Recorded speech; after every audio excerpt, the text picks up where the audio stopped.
नमो नमः सर्वेभ्यः। सभी छात्रों को मेरा नमस्कार।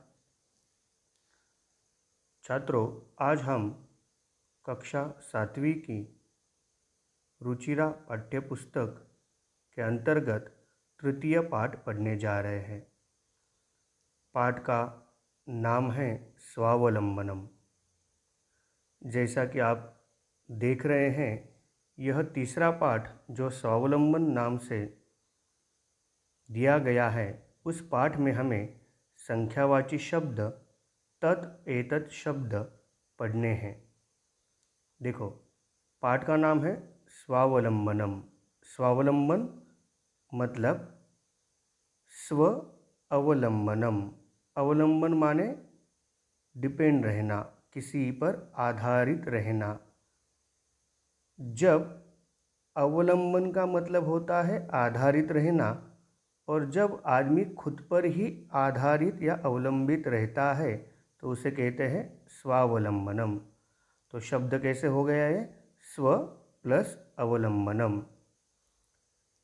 पाठ का नाम अभी आपको पता चल गया। अभी इस पाठ में हम जो देखने जा रहे हैं वो है संख्यावाची शब्दाः।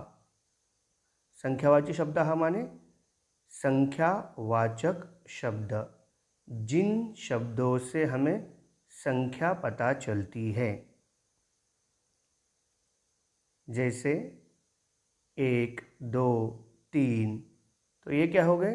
ये हो गए संख्यावाचक शब्द, जिससे हमें क्या पता चलता है कि संख्या पता चलती है। वैसे ही संस्कृत में एकम, द्वे, त्रीणि, चत्वारि, पंच, षट्, सप्त, अष्ट, नव, दश, इस तरह की संख्याएं दी गई हैं।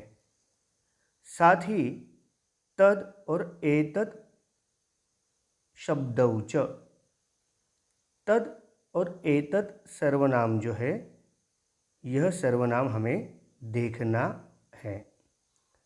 देखो छात्रों, इस पाठ में दो दोस्तों की कहानी यहाँ पर दी गई है।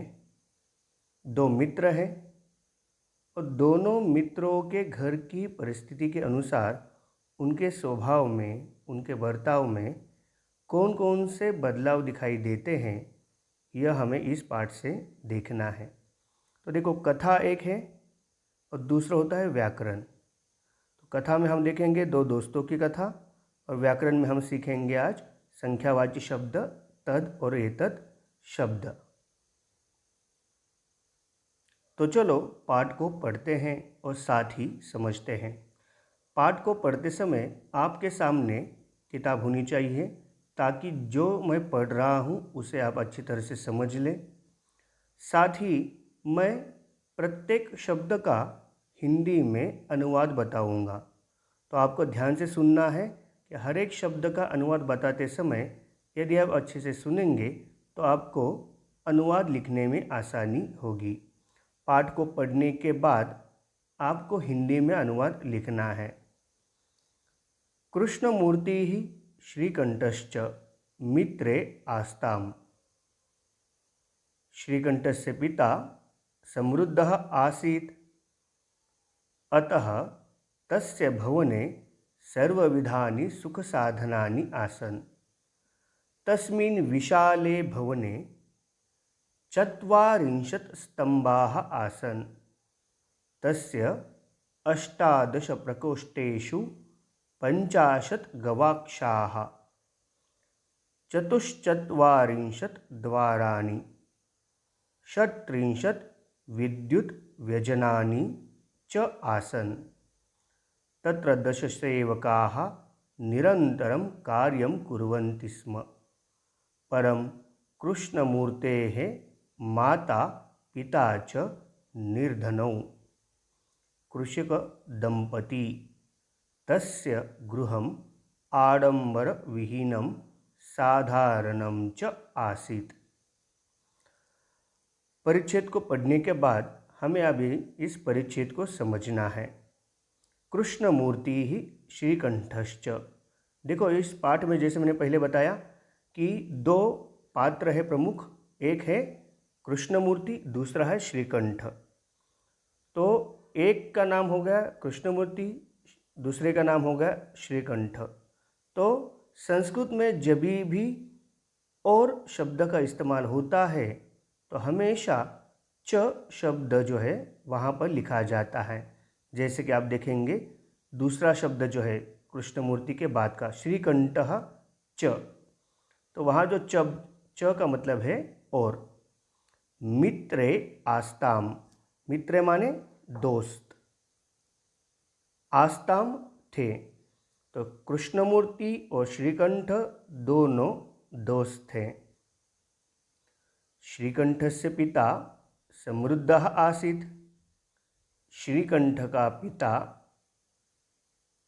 समृद्धः, समृद्धः माने अमीर, धनी। तो श्रीकंठ के पिता समृद्ध थे, धनी थे। आसीत मतलब थे। अतः इसलिए, अतः इसलिए, तस्य भवने उसके घर में, भवन घर, भवने घर में, सर्वविधानि सुख साधनानि आसन, इसलिए उसके घर में सर्वविधानि सभी प्रकार के सुख साधनानि सुख के साधन आसन थे। तस्मिन् विशाले भवने, उस विशाल भवन में, उस विशाल घर में, चत्वारिंशत्, देखो मैंने संख्यावाचक के बारे में कहा था तो ये पहली संख्या आ गई, चत्वारिंशत्, चत्वारिंशत् माने 40। स्तंभाः आसन, स्तंभ थे, स्तंभ माने जो जिसे हम पिलर कहते हैं, खंबा कहते हैं, वही उसे स्तंभाः। तो उसके घर में 40 स्तंभाः आसन, 40 खंबे थे।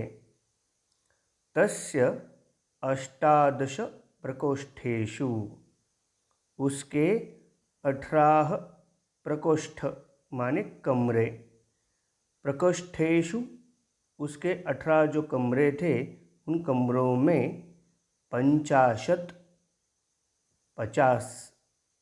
गवाक्षाः, गवाक्षाः माने खिड़की।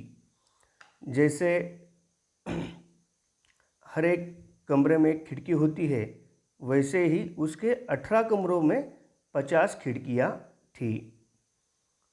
चतुश्चत्वारिंशत् द्वाराणि, चतुश्चत्वारिंशत् मतलब 44, द्वाराणि माने दरवाजे, षट्त्रिंशत् 36 विद्युत व्यजनानि, विद्युत व्यजन, विद्युत माने बिजली और व्यजन का मतलब होता है पंखा। तो बिजली पर चलने वाले जो पंखे हैं उसके घर में कितने थे? 36 थे। तत्र 10 सेवकाः, वहाँ पर 10 सेवक जो है निरंतरम कार्यम कुर्वन्ति स्म, निरंतर कार्य करते रहते थे। 10 सेवकाः कार्यं कुर्वन्ति स्म। परं कृष्णमूर्तेः माता पिता च निर्धनौ, लेकिन दूसरी तरफ कृष्णमूर्ति जो है, उस कृष्णमूर्ति के माता पिता जो है वो थे निर्धन माने गरीब। कृषक दंपति, कृषक मतलब किसान, दंपति माने पति पत्नी। पति पत्नी जो शब्द है, दोनों को यदि एक साथ, पति और पत्नी को यदि हम एक शब्द देना चाहते हैं तो उसे हम कहेंगे दंपति। तस्य गृहम आडंबर विहीनम, उसका घर जो था आडंबर के बिना, आडंबर माने बड़प्पन जो होता है, तो उसके बिना साधारणम च आसीत, एक साधारण घर के तरह था। ना उसमें कोई आडंबर था, ना कोई दिखावा था। तो आडंबर का मतलब हो गया दिखावा। तो बिना किसी दिखावे के एक साधारण घर के रूप में उसका घर था। तो देखो बच्चों, इस परिच्छेद में संख्यावाचक शब्द कौन कौन से आए हैं? सबसे पहला आया है चत्वारिंशत्, दूसरा आया है अष्टादश, तीसरा है चतुश्चत्वारिंशत्, बाद में आया है षट्त्रिंशत्, उसके बाद है दश। तो इस तरह के यह संख्यावाचक शब्द यहाँ पर इस्तेमाल हुए हैं, उनका उपयोग किया गया है। ठीक है।